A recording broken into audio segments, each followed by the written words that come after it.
ये इसका हुआ कि वीएफडी का एक एरर कोड है ओवी, ओवर वोल्टेज, और ये एरर कोड किसी भी वीएफडी में आ सकता है, किसी भी मैक की वीएफडी हो सकती है। मैं आपको कुछ स्टेप बाय स्टेप्स बताऊंगा, आप सबको फॉलो करेंगे, आप इस एरर को रिजॉल्व कर देंगे और किसी भी टाइप की वीएफडी हो 100% गारंटी दे सकता हूँ कि आपसे ये एरर रिजॉल्व हो जाएगा। ठीक है, तो मैं आपको 1 by 1 बताता हूँ। Over voltage in DC has achieved the over voltage detection level for 200 volt, 410 volt and 400 volt, 820, ठीक है।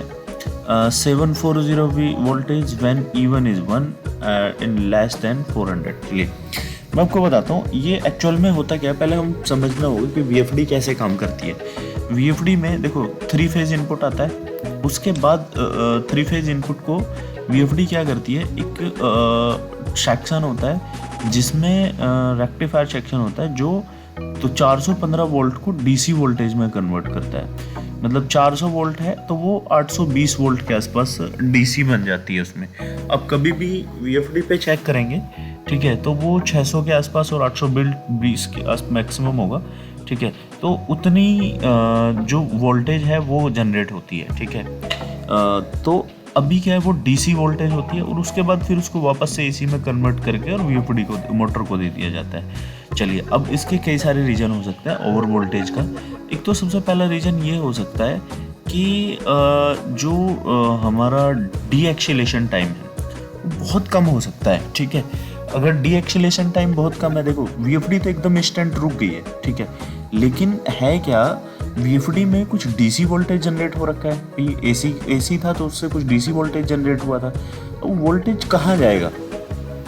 ठीक है, तो वो वोल्टेज तब ना ओवर वोल्टेज का एक एरर क्रिएट हो जाता है। तो हमें क्या करना है, डीएक्सीलेशन टाइम थोड़ा सा हमें बढ़ाना पड़ेगा, नहीं तो अदरवाइज अगर हम नहीं बढ़ा रहे हैं तो हमें ब्रेक रेसिस्टेंस यूज़ करना पड़ेगा। ठीक है, तो डीएक्सीलेशन टाइम कहाँ बढ़ाना है, C1-02, C1-4, C1-6, 06 and C1-8, इसमें हमें डीएक्सीलेशन टाइम बढ़ाना है।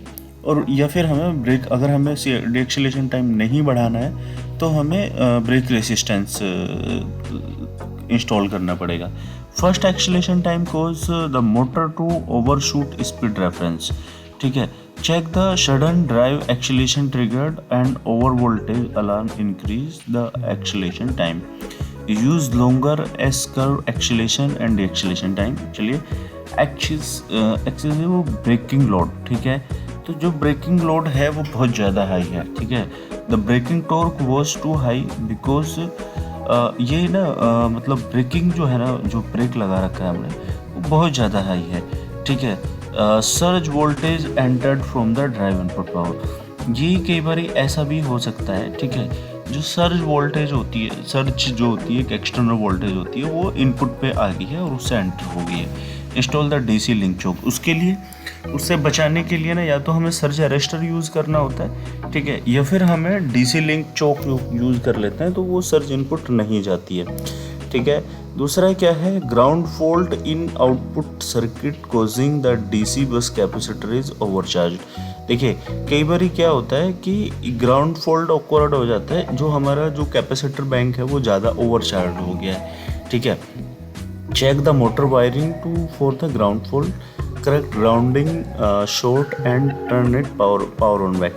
मतलब हमें क्या करना है, एक बारी पावर अर्थिंग चेक करनी है। ठीक है, तो अर्थिंग की वजह से भी हो सकता है। ठीक है, improper setting of speed search related parameters. ठीक है, ये कुछ पैरामीटर्स की चेकिंग है, पैरामीटर्स है, the check the setting, enable speed search retry function. ठीक है, स्पीड सर्च के लिए करना है B3-19 ग्रेटर देन इक्वल 1 और 10, adjust the current level during speed search. ठीक है, डीएक्सीलेशन टाइम हमें चेंज करना है, perform line to line resistance auto tuning, then enable speed estimation type speed search.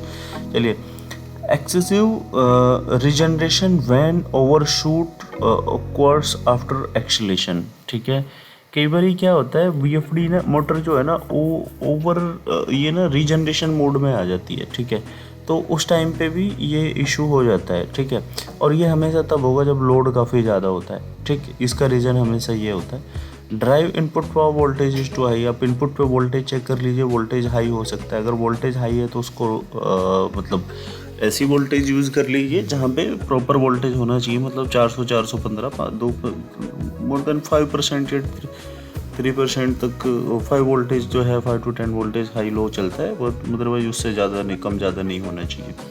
ठीक है, जो हमारा ब्रेक रेसिस्टेंस है वो डैमेज हो सकता है। जो हमने ब्रेक रेसिस्टेंस अगर यूज़ किया हुआ है तो हमें ब्रेक रेसिस्टेंस रिप्लेस कर देना है। ठीक है, braking transistor is wired incorrectly. ठीक है, जो हमारा ब्रेकिंग ट्रांजिस्टर है, मतलब जो वही है जो ब्रेक रेसिस्टेंस है ट्रांजिस्टर, उसकी जो वायरिंग है ना वो गलत वायरिंग हो रखी है। ये इसके कुछ कोज बताए हैं मैंने। ठीक है, आप इन सारे के सारे कोज को चेक कर लीजिए और इन पे आप वर्क कर लीजिए। 100% आपकी ये प्रॉब्लम रिजॉल्व हो जाएगी। ठीक है, एंड आई होप कि अभी आपको समझ आ गया होगा। अगर आपका एरर है, आप इन सारे के सारे स्टेप्स को फॉलो करते हैं तो प्रॉब्लम रिजॉल्व हो जाएगी। अगर आपको नहीं समझ आया, एक बार वीडियो फिर से दोबारा देख लीजिए तो आपको प्रॉब्लम रिजॉल्व हो जाएगा। तो चलिए ठीक है, अगर आपको वीडियो हेल्पफुल लगा हो तो चैनल को सब्सक्राइब कर लीजिए। रिक्वायरमेंट है तो आप मुझे मेल कर सकते हैं aldomindia@gmail.com पर। एक बुक का लिंक मैंने नीचे डिस्क्रिप्शन में दिया हुआ है, आप उसको परचेज करके पढ़ सकते हैं। ऑटोमेशन की बुक है जो आप